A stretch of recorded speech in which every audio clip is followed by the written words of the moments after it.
Hello, fellow moving, loving humans. Hello. Oh, right. Hello? Is that how you say it? Yes, like that. Okay. Well, long movie.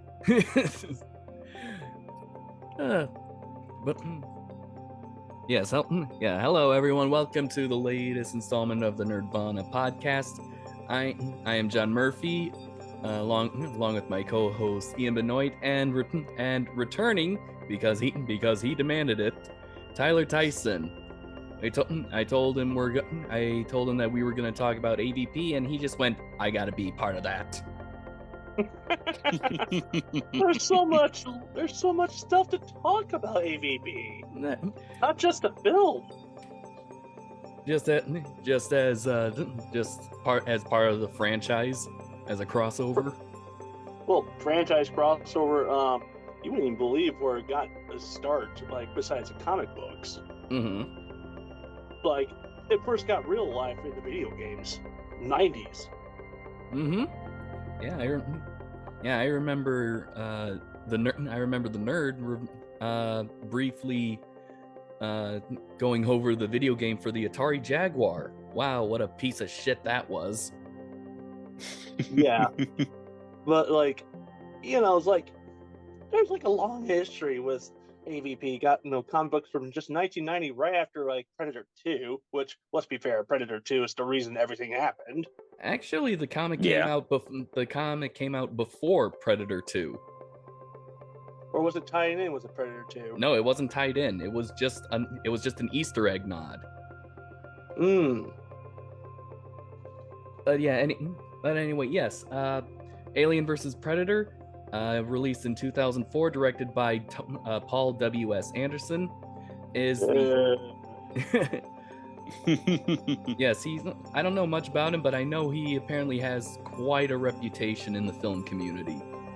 Although, to be fair, when you compare his body of work to what's currently being pumped out by Hollywood, it's harmless. It's more or less that you have a coin toss whether or not it's good. Mm-hmm. Well, that's at least 50% chance, so... It's a 50-50. He made Mortal Kombat, one of the earliest video game movies of the 90s, which we did talk about in our video game movie curse episode. Yep. And he also did Resident Evil. He's more famous for the Resident Evil movies.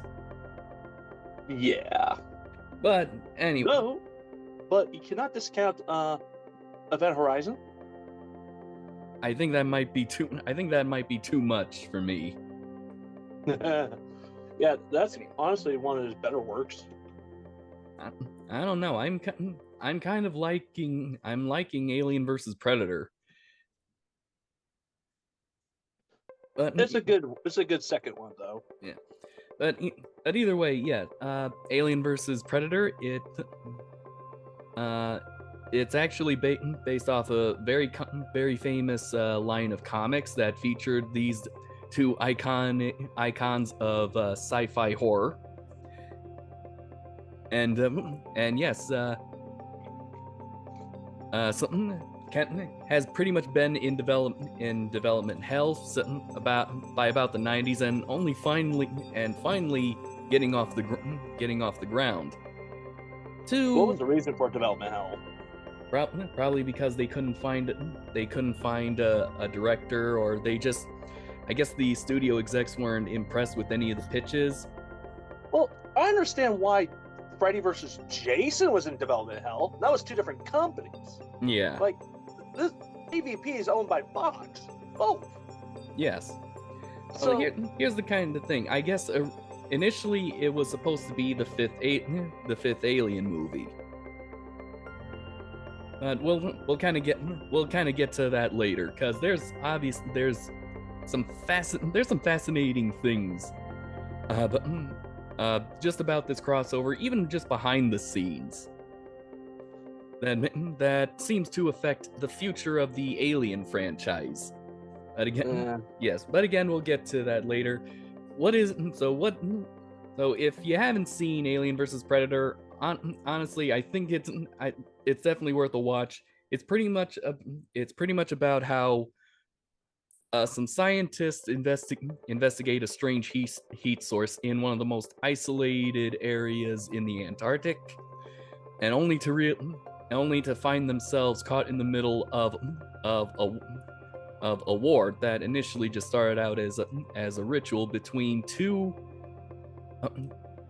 extraterrestrials whose only purpose are to kill. At least one has a code of honor. Yes. Let's see. It features leading actress, and I'm really sorry if I'm not pronouncing this name correctly. Sanaa Lathan, in the title role of Alexa Woods, and also features the return of Lance Henriksen. Yeah. John's Gone Robot. Lance Henriksen as Charles Bishop Weyland, the ancestor of essentially Bishop Weyland from Alien 3, and the developer of the Bishop android. Actually, all the androids made by the company in the Alien franchise. Who dies in this movie? Yeah. Awesome. Yeah, that's not gonna be confusing. But anyway, how honestly, I kind of remember seeing posters for this movie in theaters, and honestly being very scared. I mean, just the poster alone, like the one behind Ian, it was enough to make me go, no, I don't want to see that. But it did get me curious about these two when I found out that they were part of different movie lines, and so that actually got me curious. So it led me to the Alien and Predator movies. Let's be fair, like the fights in this movie were just spectacular. Yeah. It was, yeah. Honestly, like one of my favorite moments is Gridhead. The formation of Gridhead. Yeah. Only escaping because of his acid blood. Yeah. So this movie does have, regardless of your feelings to this movie, you can kind of admit that there are some nice ideas in this movie that just expand the world of aliens and predators. Not to mention a cliffhanger that made you go, "Oh my god, what's gonna happen next?" Only to give you the biggest letdown. Yeah, we'll get to that later. I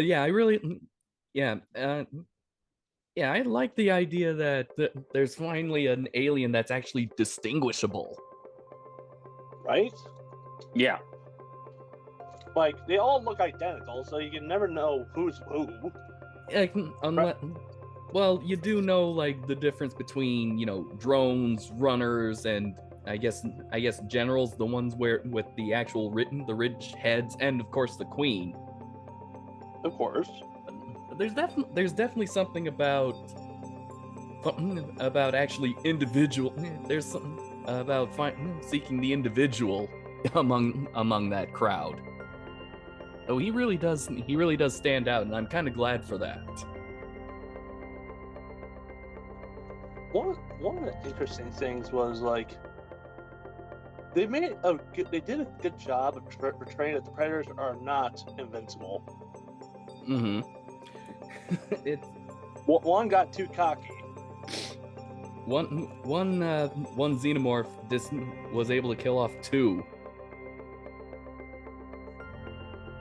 Was able to kill off two predators. What's funny enough is that this movie has been criticized for showing favoritism to the xenomorphs. I don't know. They still got their butts kicked.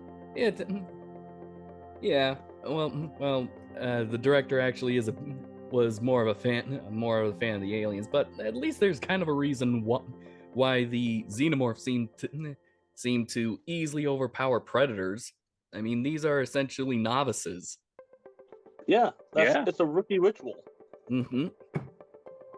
No, you kill your first alien, you're an adult. Which, expanding the predator lore. Mm-hmm. Yeah. All right, so I kind of love it when it gives reasoning. So Tyler, have you rewatched it recently, or do you just remember it in great detail? I just remember a lot of it in great details, though. I'm not gonna lie. Characters do not give them memorable names. Okay. Besides Weyland. All right. So, did you know there's actually? Do you know there's two versions of Alien versus Predator? No. Which ones? There's the PG-13 one. Okay. And then there's the unrated one. Is there a difference? Yes, there's some additional There's some additional scenes, and which kind of actually expand. It shows some characterization and, well, I don't know, kind of because it's the 2000s, kind of some obvious digital blood effects, some additional blood for gore. Yeah. Yeah. But not that much scenes. About 8 minutes. That's not much. No, it's not. No, but honestly, I kind of like the unrated version because for the storytelling aspect. It kind of, like I said, it definitely it turns these characters from stereotypes to actual people. I want to ask you one important question. Who had the worst death? Who had the worst death? Who had the worst death? Because between, I don't know, some of the tools that the Predators use, that net. That's I don't know. Well, I feel kind of bad for the Scottish guy, with the one with the kids. Yeah. Yeah, mostly because there was a false sense of safety. It's like, oh yes, I killed one of those things. I'm safe. Oh, there's more. Yep. That was, oh man, that hurts. But honestly, it's like they did a really good job not pulling his punches. That no one on the human side was safe. I know. Even the CEO, who's supposed to be, whose name is kind of important to the Alien franchise.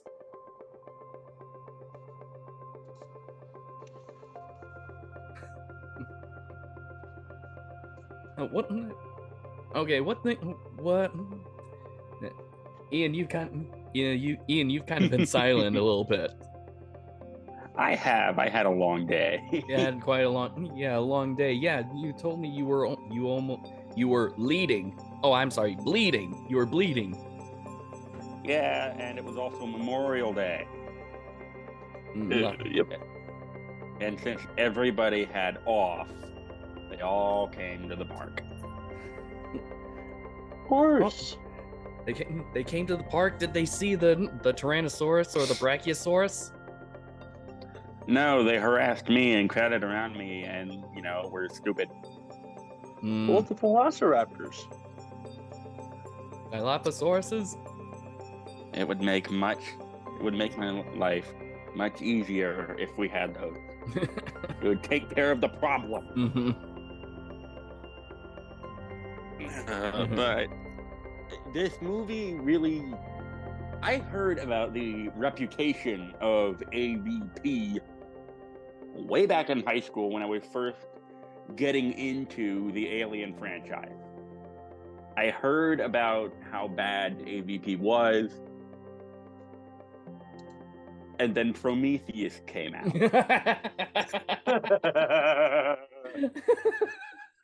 So I noticed that a tonal shift occurred. So I'm like, huh.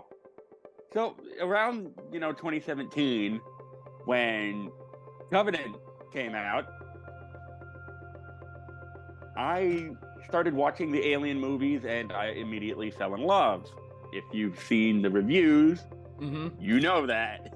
And for those of you listening, there are links to all of our past podcasts talking about the Alien and Predator movies up to this point. Yeah, and this movie this movie is the culmination of that, because I love the Alien franchise.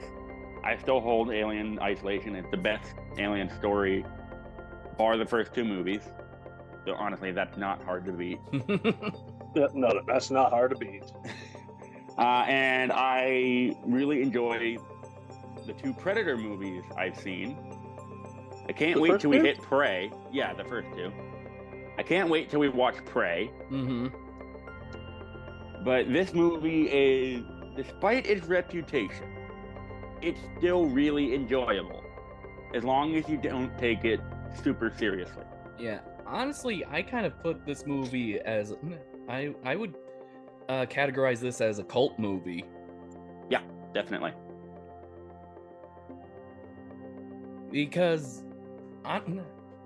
when you kind of think about it, it is mostly an Alien movie, and it's kind of the best one in the Alien line after Aliens. That's not hard to do. It's not. Actually, it is kind of hard to do. I mean, so far you have Alien 3, and then Alien Resurrection, which, side note, that's still one of my favorite intros that we've done on this podcast.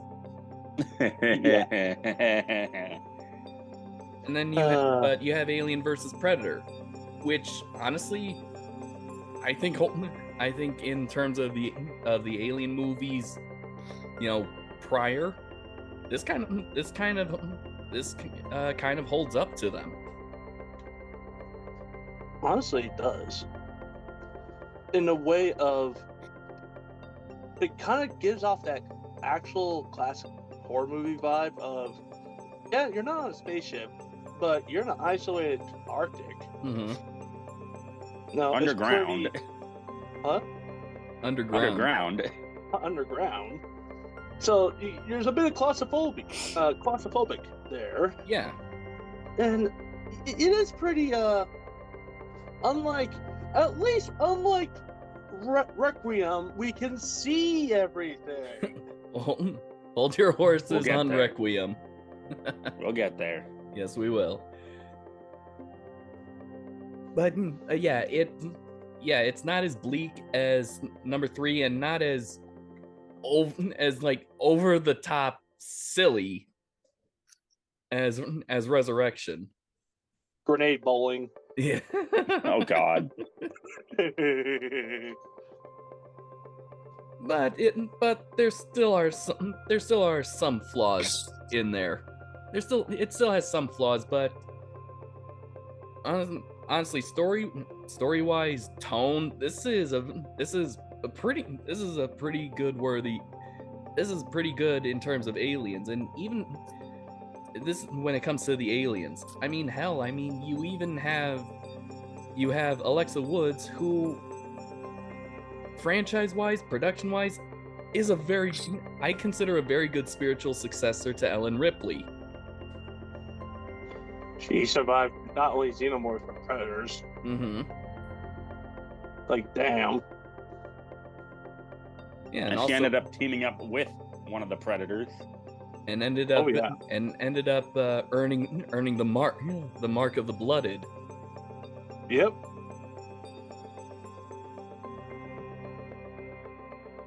So yeah, I wish she appeared in more of those movies.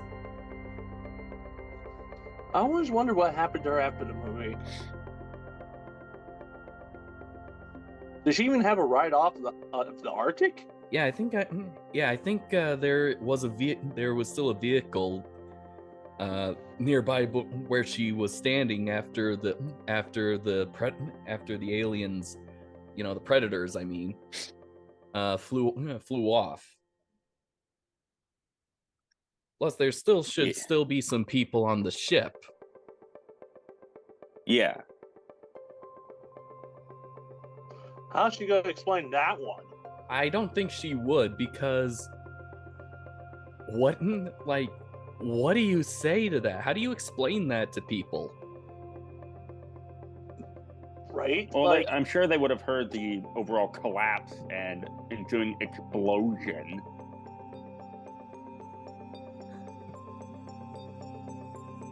Yeah. Like, also the fact that the CEO she returned and the CEO didn't. Implications. Mm-hmm. Oof. In the real world, there would be a giant investigation over this thing, right? Uh-huh. Yeah, no, there would be. Which again kind of helps establish why in the Alien universe, especially in the sequel Aliens, how the company has no record of a xenomorph. It would actually be kind of interesting. Yeah. So instead of outright telling us or showing us what happened, I mean, it's left to us to kind of figure out, which if the movie does that right, it's pretty good. But no, at least the conversation between the people were entertaining while we're waiting for the inevitable bloodbath. Yeah. Which ones are you thinking? The one between Alexa and that head security girl. Oh yeah. Yes, the gun lady. Yeah, the gun lady. Where she compares having guns to condoms. It's better to have one and not need it than not having one and needing it. Yeah, you can kind of. Yeah, I mean it doesn't have to solely be condoms. I mean, it can be pretty much. You can apply that to anything else. Well, I know, but I thought that was the weirdest thing that she compared it to. I'm like, well, that certainly sticks. Yeah, that's weirder than the whole Moses's DVD collection comparison. Yeah. No, that takes the cake though. That does take the cake. Honestly, that was the best. I think that was one of the best lines in the movie. It was like, yeah, I mean, you're in an ancient pyramid and you see these metallic, futuristic looking things that should not be here. It's kind of like finding Moses's grave and having a collection of DVDs. Right. Mm-hmm.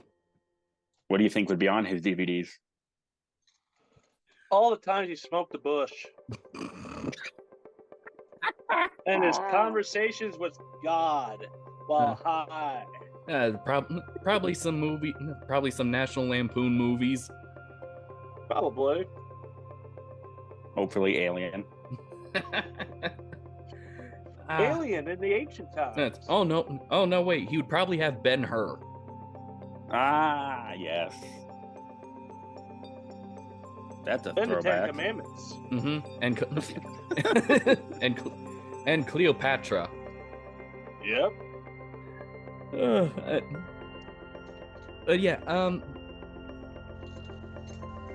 Yeah. And okay.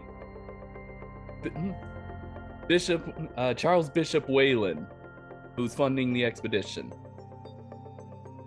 Of course, played by Lance Henriksen. Well, honestly, he is a very odd individual in the fact that he's a CEO, but still feel like he hasn't made a mark on the world.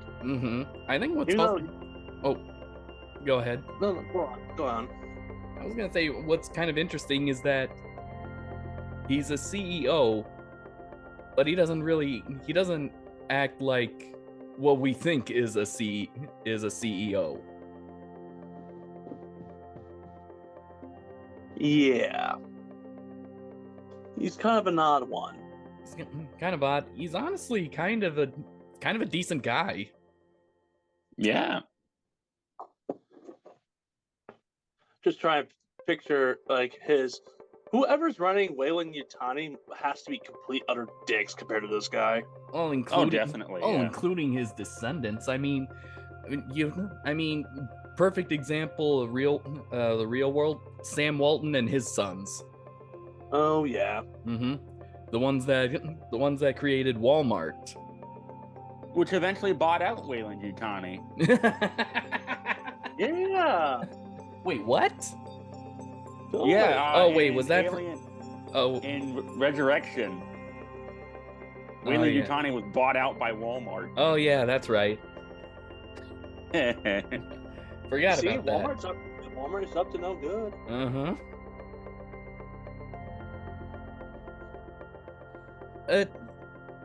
Yeah, I mean, honestly, Wayland and Lex, the leading heroine, they're my favorite characters in the whole movie.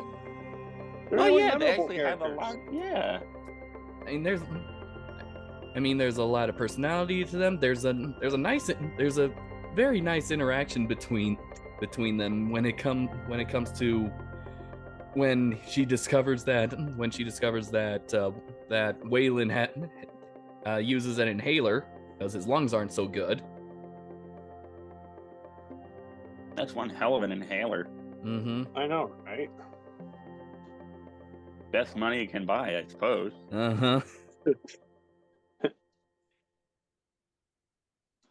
But really he's doing this because like someone mentioned earlier that he wants to leave his mark when he's gone.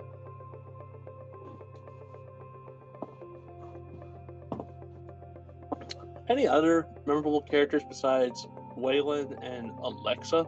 Well, I like Sebastian the archaeologist. Yes. Yes.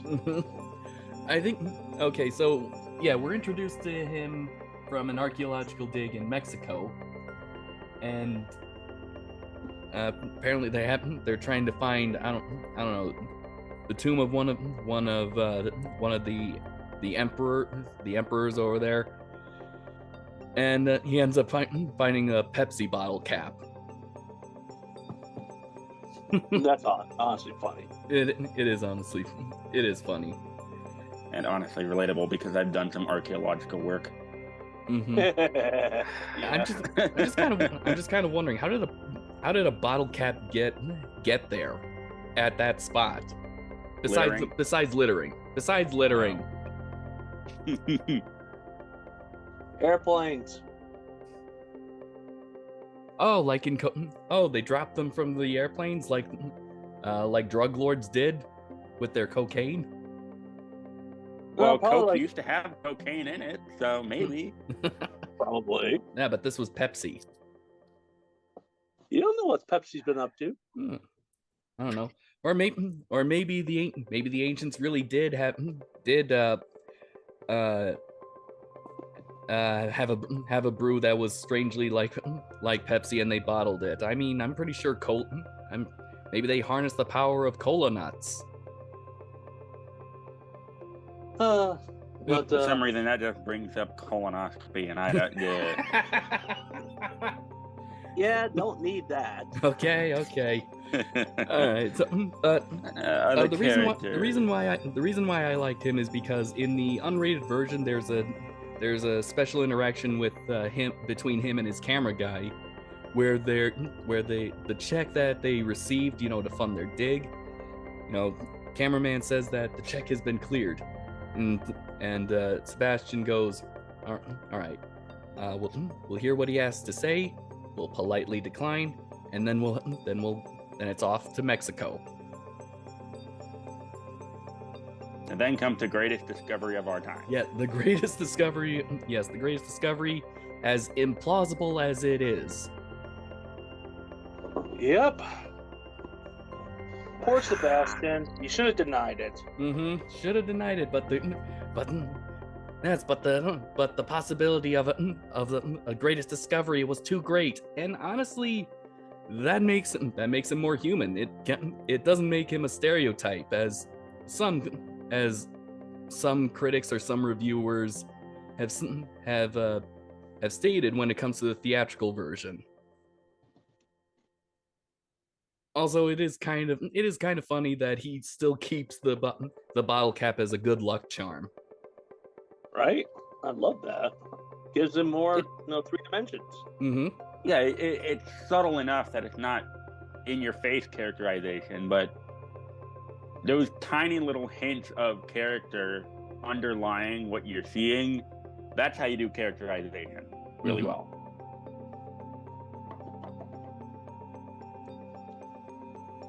Let's see. Honestly, I'm not remembering any other characters other than the white security chick, and no, we all know how she went out with a bang. A bang through her chest. Yep. I think that is kind of one of my little nitpicks about this, is that the face huggers seem to impregnate their victims too fast, because in the previous movies, and I don't want to get too confusing. When I say previous movies, I mean in the original Alien franchise. It takes about a day. And here they are. If you're complaining about this, just wait, dude. Oh boy. Yeah, it takes about a day, and I do kind of have to agree. I think the chestburster scene was a little weak. Yeah. Well, we've seen it before. We know what's gonna happen. I guess that's true. We know their fate. That's true.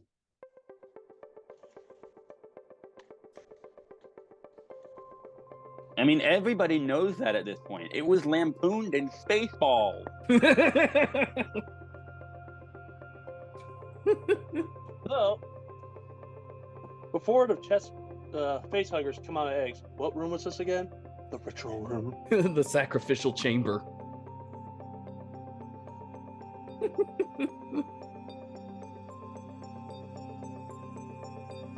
Am I the only one that whenever I see a chest burster, I always think of those party blowers that go... I just think of that now. Every time I see a chest burster. I never thought that, but now I am. Chest bursting magic trick.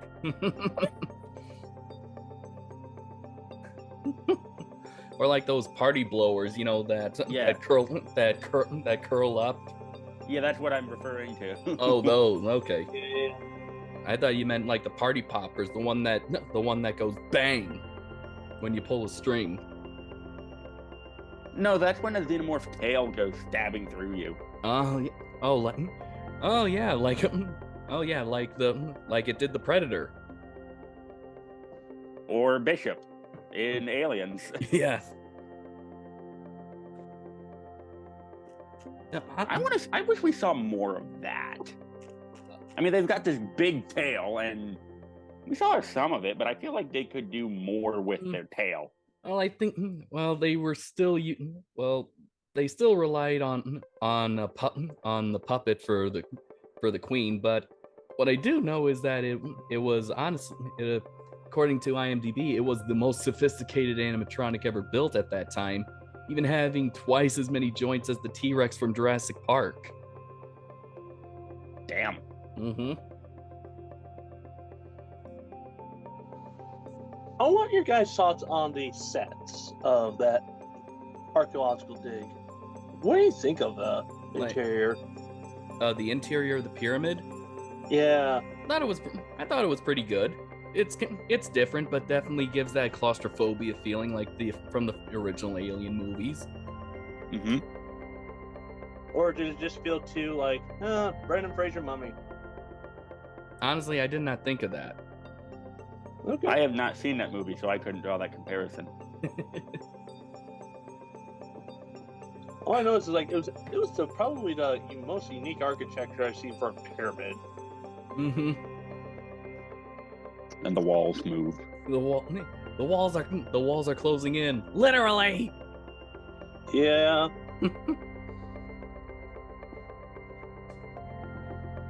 I mean, okay, yeah.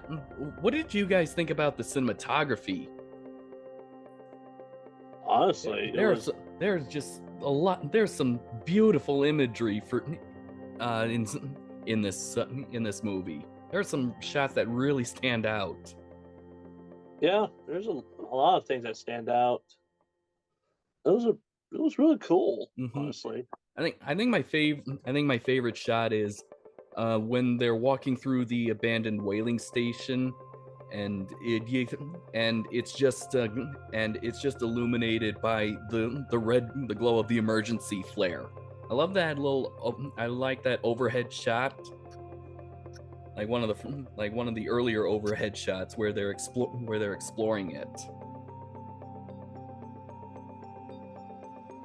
I got Jurassic Park vibes. You got Jurassic Park vibes? Well, flare. The flare? Too bad there wasn't any flare to distract the queen. Oh, missed opportunity. Missed opportunity. Yes. Hi.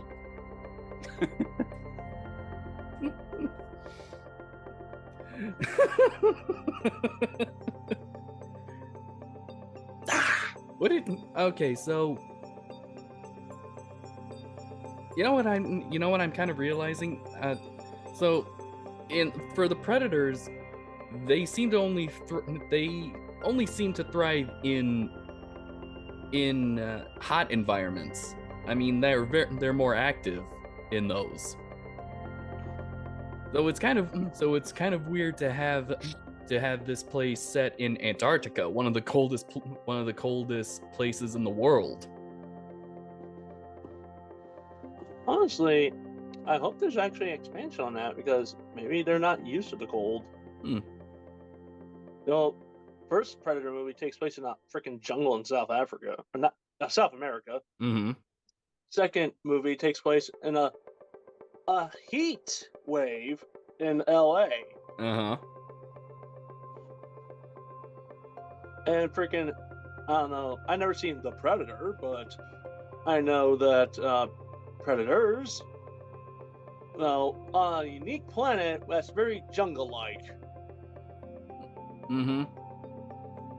Spoiler alert. Haven't seen that yet. Okay. Ian, what did you think about the whaling station? That's one of my favorite bits. I wish we spent more time there. I mean, a bunch of dilapidated buildings that have been semi-frozen over with snow on the interior as well, because it's Antarctica and you're near the coast, so there's going to be a lot of wind. I feel like that would have been a good place to have a xenomorph fight against human. Mm-hmm. Again, missed opportunity, but well, we got close. I mean, we get close. I mean, the alien queen fights up on the surface. Yeah, but I mean, imagine a bunch of xenomorph drones hunting their human quarry, Yeah, and before grabbing them and dragging them back down the tunnel. yeah, look, yeah, I can understand that. We'll just have to imagine it from the extended opening in the unrated version. Yeah, Yeah. that's what I'm drawing on. Yeah, that. Yeah, the unrated version. Okay, so the theatrical one, they mentioned how there was like a mass disappearance at the place 100 years ago, and in the unrated one, like just before the title screen, we see that place 100 years ago, and so I don't really know how I feel about. I don't know how I feel about it. At one point, on one side, I mean, it's it was kind of best if they just left it as just like a line of dialogue in the present. And on the other hand, I like being shown, kind of like a preview of coming attractions that'll happen later in the movie. Yeah.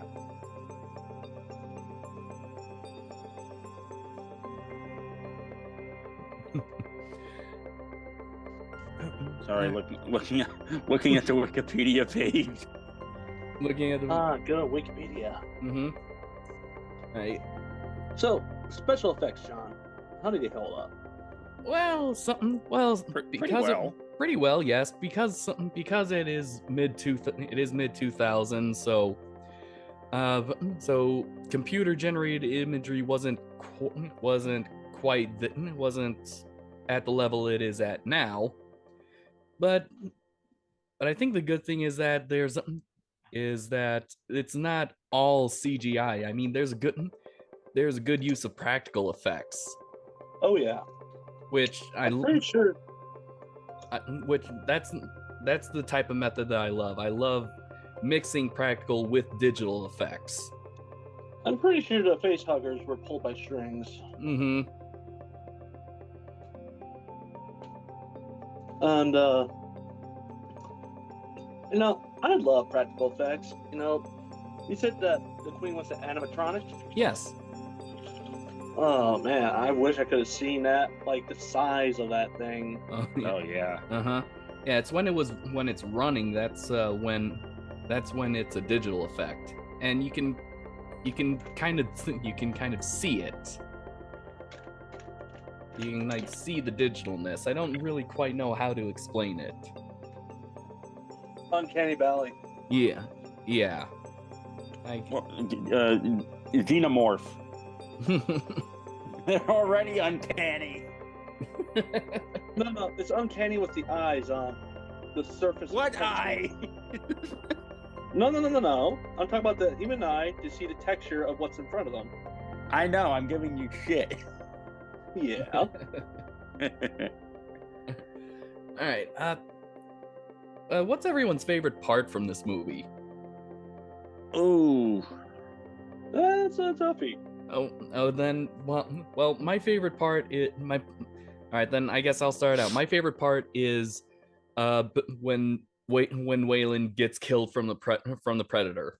Not because he's a bad guy. No, because it was a really good scene that kind of showed really extent of what their code is. The Predator had him by the throat, literally had him dead to rights, but spared him when he found out that there were polyps in his lungs. And so spares him, walks away because honestly it's not a worthy hunt. Weyland decides, pretty much just states, "Don't turn your back on me." He's got something to prove. So he takes a flare and his inhaler and makes a makeshift flamethrower and shoots fire at the predator's back. And the predator apparently that means that it's good enough. It is good enough for him to be killed. Well, he gave it a fighting chance.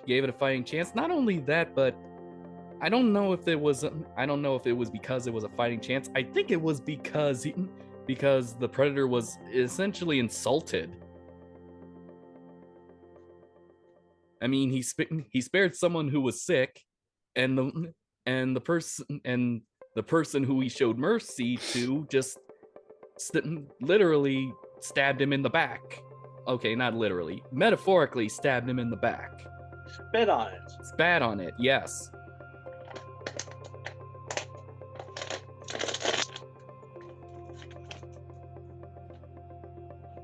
It sounds like Tyler's eating cookies. Oh, it's just a bottle of water. Okay. Oh, it was honestly, it's really cool. Just from that interaction, you kind of that you see more of this predator code. We already knew that it doesn't. We already knew it doesn't. It doesn't attack people if they're unarmed.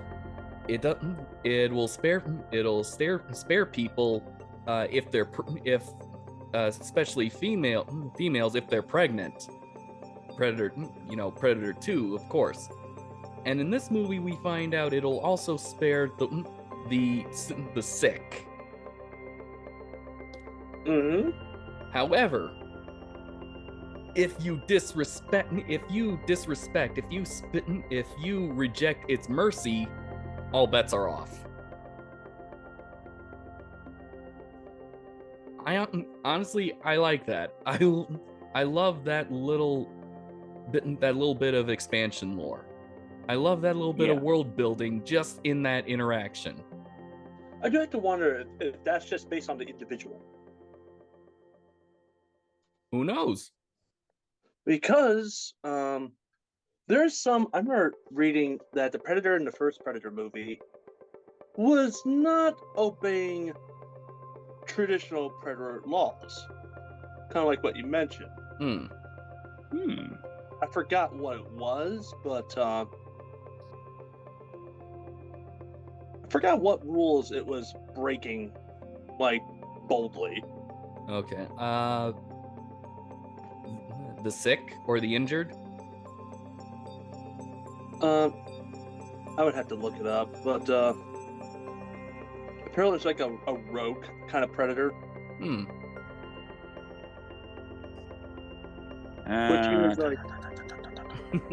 Which means that it's definitely like it's more of a cultural thing than anything.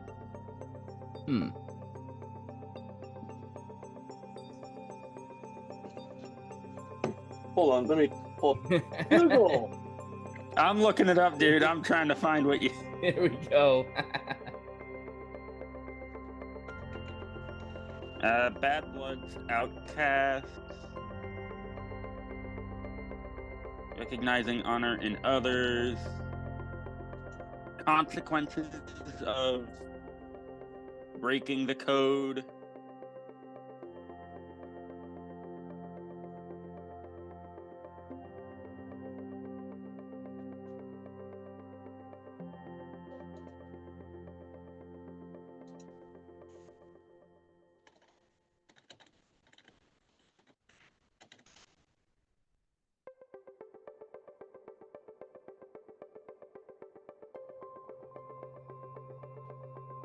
Anything, Ian? Various ranks.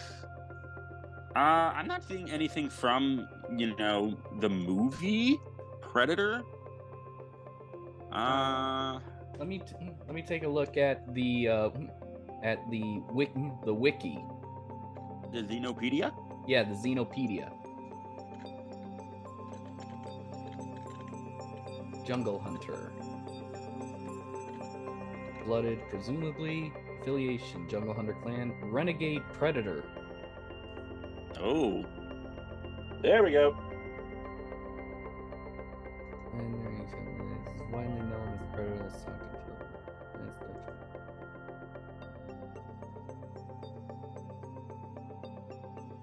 let's see, personality and traits. Seems to enjoy toying with his prey, as is shown multiple times. Here we go. He has an aggressive yet honorable personality, as shown during the fight with Dutch. He strictly follows the Yaucha, I don't know how you pronounce it, honor code. Yaucha, which is proven when he spares Anna, who's unarmed. And there's a link to the honor code. But yeah, he's called Renegade. He's called a renegade. I guess he just went rogue.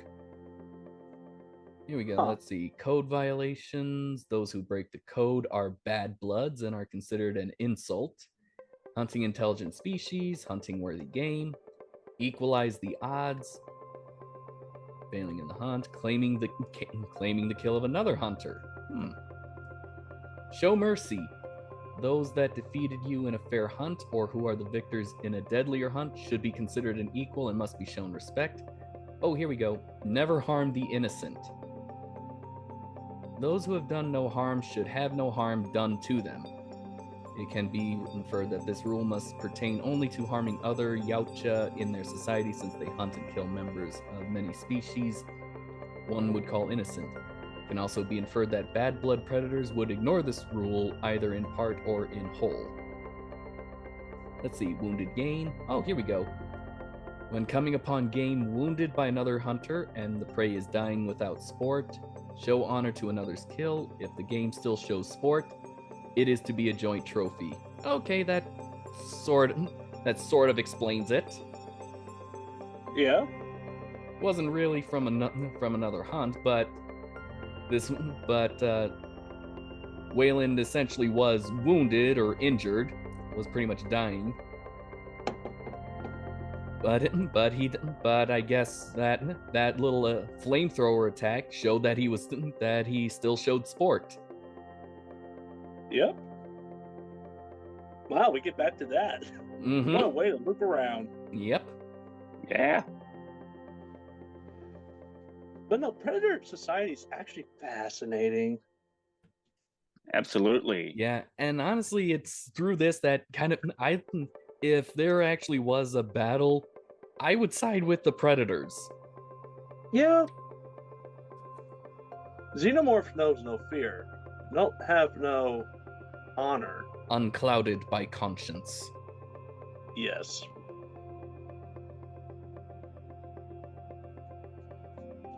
Mm-hmm. Anything else we want to discuss? Okay. Well, I think.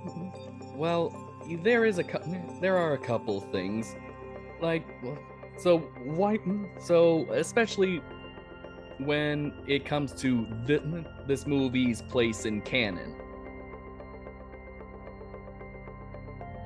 and I think, Tyler, I'm pretty sure you have a copious amount of notes about this. All right, but according to IMDb, there's several. This was in development hell for years. It was initially going to be a fifth Alien movie. James Cameron, who actually wrote a script and approached Sigourney Weaver, and written to star, and Ridley Scott to direct. Which is weird, because didn't Weaver want Ripley to be killed off? Yeah. That is a bit weird. Yeah, but when the studio decided to make it a crossover, all three of them just decided to distance themselves and said that they declared they would never work on either franchise again. However, both Scott and Cameron kind of disliked the idea of the crossover, dismissing it as quote franchise milking, and I can kind of see that. Yeah. When Scott was asked about his opinion on the finished film in 2007, he jokingly stated that he had to be careful not to damage his, quote, very nice relationship with 20th Century Fox, unquote. but implied that Fox was aware of his negative feelings for it. He even admitted later in 2012 that he never worked up the nerve to watch it, but later called it a daft idea. Cameron, on the other hand, he actually admitted that he enjoyed it despite his earlier reservations, and he places it third on his favorite of the Alien movies. Oh. Ooh. So kind of hearing that kind of sheds a little bit of light on the Prometheus series. I mean, I remember reading somewhere that Scott was kind of disappointed that the later Alien sequels did not go back to the idea of that space jockey that the crew of the Nostromo found on LV-426. And so that was something that that was an idea that he wanted to explore. Not only that, but it seems that his negative feelings towards AVP, this is kind of what fueled making this the official canon for the prequel for the aliens and the xenomorphs. Which I understand. In some ways, I kind of understand. From a filmmaker's perspective, Scott and Cameron, they're both auteurs. They were successful during the age of the auteur cinema. You know, the likes of Steven Spielberg, George Lucas, and Stanley Kubrick, and all the other ones. So these are directors that view their films as art, and seeing that a crossover would be franchise milking it, in other words, they feel that it would cheapen their work. Like it wouldn't make it unique. And in some respects, yeah. If a franchise does kind of go on too long, they kind of lose what made them good to begin with. You look at the Terminator. You look at the Fast and Furious movies. Oh God, how many are we up to now? This is 10. Yeah. Oh jeez. But actually, it's Fast and Furious in space. So Scott kind of felt that this one would not, essentially bringing these two film series together would kind of cheapen the uniqueness of Alien and Cameron's own sequel. But Cameron, on the other hand, everybody knows that Cameron is someone who always likes to raise the bar, who likes to think outside the box, to push boundaries. Just the fact that he places this third in his favorite Alien movies, we can probably guess what the other two are. It's not that hard. Pretty sure the first one is his. Yes. It kind of shows that it kind of shows that his mindset is that the Alien movies and the Predator movies, they're unique among themselves, but this crossover even creates something even more unique. It creates an even more unique experience. And because it essentially thinks outside the box, it kind of breaks new ground.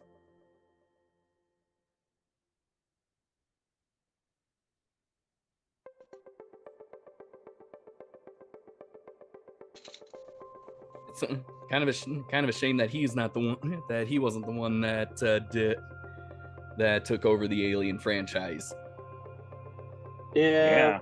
Because just listening to that and hearing like my thoughts, my my perspective on it, doesn't that kind of make sense why Prometheus and by extension Alien Covenant exist? Yeah, and to your point, John, in response to assuming that It's my opinion. holds, It's my opinion. That's just my opinion on how these two directors, based on how they reacted to this film. yeah, to your point there, assuming that what you're saying is correct, and what that's something similar to what they think, their art still exists, regardless of this film or future films' existence or not. The original masterpieces are still there. If I were to make a copy of the Mona Lisa, but have Ellen Ripley instead, which I guarantee that's online somewhere. I'm sure someone's done that. And they made Saint Ian Malcolm holding a baby, a small T-Rex. I'm pretty sure they might have made Mona Ripley. Mona Ripley sounds like an awesome idea. There are, regardless, even if that is quote unquote a bastardization of the original masterpiece, the original is still there. Yeah. Regardless of what you think about Fallen Kingdom, John, Jurassic Park is still there. Oh yeah, So that doesn't mean that it could have been done better. Yeah, well, we're not talking about whether it could be done better. We're talking about its impact on the original masterpiece. Almost any film could have been done better. So, I don't think I get where they would be coming from, but I don't think it holds much weight. I don't know about of what I'm inferring of Ridley Scott's opinions on that. I mean, he's entitled to his opinion. Oh, absolutely. And I mean, I understand why he's very protective of Alien. I completely understand that. But it still exists. Yes. So I don't know. I feel like despite their protectiveness of it, I do think that people have the right to take an idea and change it to do something different. As long as the changes are not too dramatic that it's pretty much that it's insulting to a fan base. Absolutely, yeah. There is that. We're gonna have to wait. You're gonna have to wait. You're gonna have to wait 50 years for the public domain then. Yeah. Although I'm pretty sure that might be changing again soon if it hasn't already. Ian, just wait. I have the right to make changes. I'm looking at Winnie the Pooh, the horror movie. Yeah. We're joking. A friend and I joked about how Mickey Mouse will soon enter the public domain. So then there must be the idea of Meth Mouse. Oh boy! I am the one who knocks. When will Mickey Mouse be in public? Mickey Mouse will be in public domain next year. That's right. Yes. Steamboat Willie Mickey Mouse. Steamboat Willie Mickey Mouse. Different iterations, kind of like how there's different. Superman copyrights is a bit funky. Like Superman's is public domain, but the Superman's in public domain can only leap in a single bound. Okay. Now, if you try to do the one where it's flying, you're going to get a lovely little call from DC Comics. All right, but back on track. So, given what I've said, all right. So, according to Ridley Scott, Prometheus is the official canon. That's Yeah. Prometheus and Alien Covenant. That is the true origin of xenomorphs. And the story of Weyland Corporation becoming Weyland-Yutani Corporation. That is which set the whole motion of Ellen Ripley and her crew on the Nostromo into the gates of hell. Again, I think both of them needs to be proofed from existence.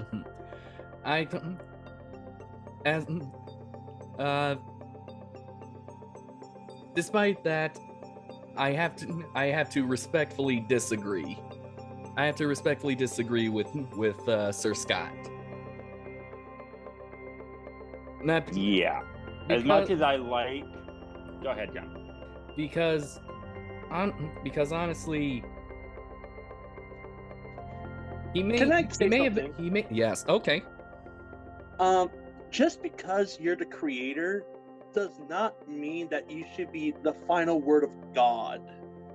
It's funny. You may have invented something, an incredible something, but sometimes it's kind of like the idea of, you know how like parents, they get divorced. Who does the kid go with?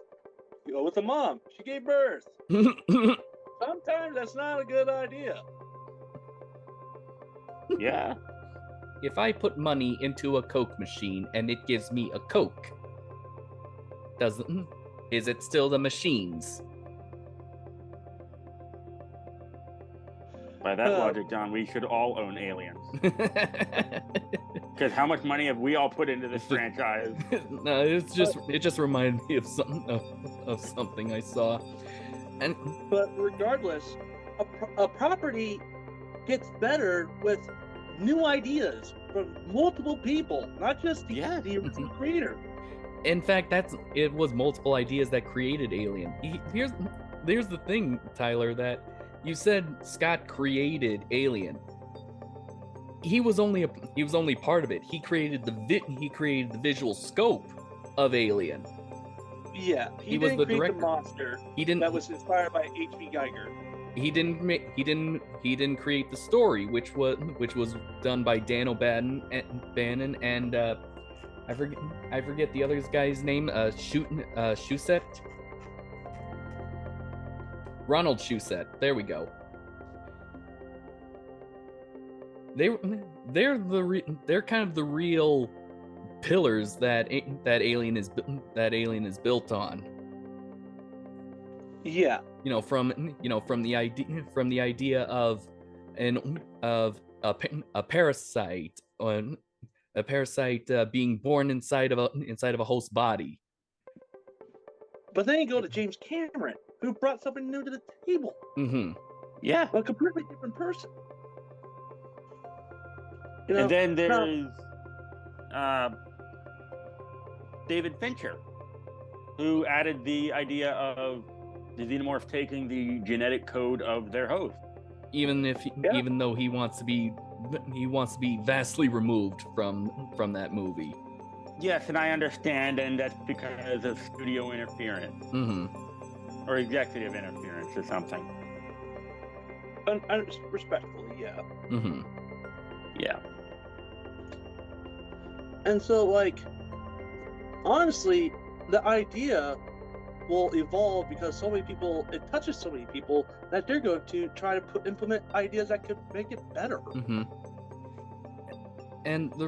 And the other reason why most of us seem to disagree with Scott's prequel series is because it got rid of the mystique surrounding the xenomorph. Yeah. The xenomorph is supposed to be like a physical manifestation of everyone's fear of the unknown and sex, and fear of sex. Well, if you know the unknown, then it's not scary. Yes. That was pretty much the whole point of just the first two Alien movies. Yeah. Even the ship that was carrying the eggs, no one knew where it came from. No one knew what was the whole point. And honestly, it was that part, it stuck in our minds. Yeah, of course we don't know the full story, but we know it was there. Yeah, you don't need to know the full story insofar as xenomorphs. You don't need to know that. That's not the point. Yeah, it's much the more. The point is they're the people trying to survive something that they don't have any freaking clue what it is. Mm-hmm. And that's what makes it scary. They don't have no clue. What are we up against? I don't know. Like second movie, Billy over there. Like second movie, we thought we knew the alien, but more than one alien is different. Mm-hmm.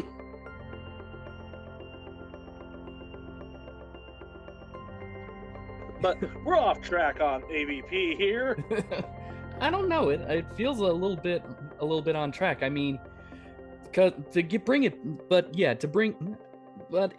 steer it kind of back is that I feel like this movie should be canon, and I still consider it. I don't know about I see your point. I think I see it as it's fun. It's a fun romp. Oh yeah, it is. It is fun, but even just suspending your disbelief as much as you can. I know some of us have like that. There's some parts of this movie that will just grind our gears, no matter how much we suspend our disbelief. Yeah. Don't have to point fingers, John. Oh, it's not just you. Not just you. And I know there's not just Yui, and I know there's something about AVP that'll grind Tyler's gear. I just don't know what it is. Not really. I'm talking about the stupid timeline. What about the timeline? They say that, Antarctica was recently ice-free. Oh, that one. Yeah. And geologically, on the geologic timescale, yes. But the last time Antarctica was ice-free was the Eocene, which is 35 million years ago. Yeah, I mean, even a teenager that just pulls up a map. Let's see, Cambodia, Egypt, Aztec. Yeah, I can see that. Sure, there's apparently, unless the predators built it themselves, there is a lost civilization somewhere in Antarctica. No, I think that's too far reaching. Okay, if we assume that they built it themselves, they would have had to melt through and I'm estimating here, a metric fuck ton of ice. Wow, is that an actual unit of measurement? Informally, but Okay. and then once everything was good and done, and the pyramid was built, they put it back. They put the ice back. Okay, yeah. And apparently they had to remelt their hole down to the pyramid, even though they were just there 100 years ago. Mm-hmm. So unless they plugged that hole up.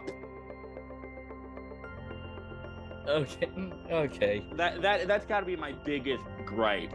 You were literally just there. Yeah, okay, that part of it does still make it stupid, but the whole idea that this is the first human encounter with xenomorphs, and that this is now this is technically the third Predator movie, and now there's only one survivor. I mean, that's still, I mean, that's the that part of the timeline, from Predator Yeah, no, to I'm Alien. okay with that. Yeah, I'm just looking at the logistics. Yes, I know. That's okay. Yeah, that's yeah. Freaking put the ice back. What the hell? I'm trying not to get upset about movies anymore, but that's just dumb. Yeah. I mean, I just pointed out how it's impossible that it could have been a civilization like smack dab in the middle of Egyptian, Aztec, and Cambodian culture. Yeah, and it's in Antarctica apparently. Mm-hmm. I mean, that's and I'm like, okay, okay. That's a little too much suspension of belief for me. I can kind of understand. I mean, as much as I love AVP, it's just okay. Yeah, at least they don't constantly repeat. At least they don't constantly repeat that, so that yeah, they don't constantly. You're not constantly reminded that, so that you can focus just on the aliens versus predators. Yes. Nice light effect. That's a nice light effect. Mm-hmm. Yeah, very nice light effect. That's just a light from one of my snakes. Wow. My hands hurt. Snapping turtles? Yes. Mm. As much as I thought this was a handsome little boy, he did not appreciate my help. Do we have anything more to say on AVP? I don't have anything more to say. None that I can think of. Tyler, are you dead? I'm here. I'm just thinking. I honestly got nothing else. Ratings? I guess I'll go first. Despite some of its flaws, as well as the reputation of the director, I think Alien vs. Predator is all around fun and entertaining movie, and honestly, it's not as bad as everyone said it was. I think it's definitely worth a watch, and if you're up for it, it's worth repeated viewings. So I give Alien vs. Predator about 7 or 8 blooded marks out of 10. Tyler? I give it 7 trophy hunts out of 10.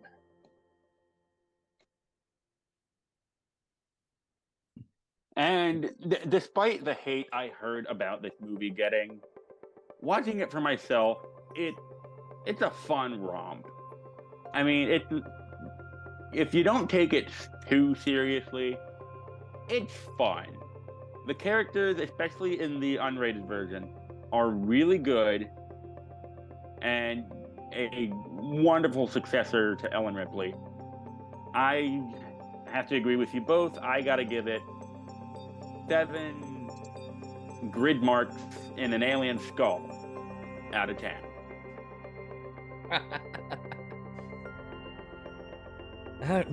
Okay, and I guess with that, we conclude this installment of the Nerdvana podcast.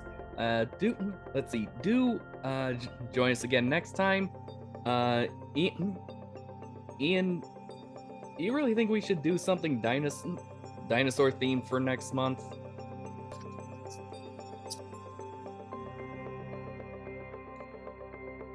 Methinks yes. Oh no! Wait, redo that or do the drinking game? Because I'll do the drinking game. We should do a dinosaur themed thing, whether it's have you get drunk and watch Fallen Kingdom, which that would be a hoot and a half.